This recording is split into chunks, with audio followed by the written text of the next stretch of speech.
We must all be worried with what appears to have been happening in Birmingham, but also the apparent overreaction of the government. It's very unseemly to have two government ministers at cabinet level squabbling over what is such an important issue. But there are some deeper and also really worrying repercussions. A lot to do with the fact that we've devalued local government, we've taken schools away from that orbit of responsibility. And this is something we see in Gloucestershire now, with so many of our schools having become academies and the threat here in Stroud of a free school. We need to recognise that there is a role for the local authority, and a role more than anything for advice and support and scrutiny of what's happening in local schools.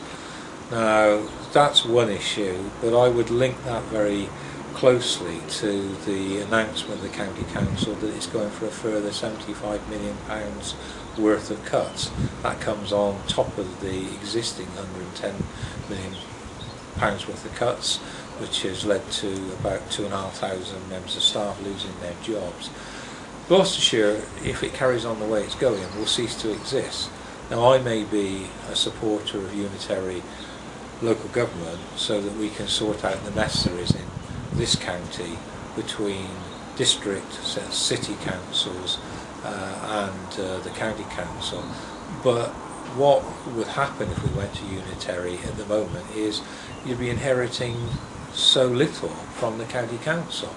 It's almost as though we're now involved in an experiment to see how many of the responsibilities of the county council can just be sidled off, sold off, passed over to other bodies. And that is deeply worrying. At the end of the day, local government is what it says. It's about government locally. And if we just pass over all those responsibilities and cut and cut and cut, this is going to have such a damaging impact on Stroud, on wider Gloucestershire, and indeed on people's confidence in the whole basis of local government. We've got Helen Holland coming to talk.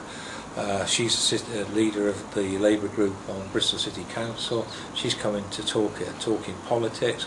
Hopefully we can rehearse some of these issues, because it's so important that we recognise and revalue and actually put some investment into local government, and there's no better place to start than Gloucestershire.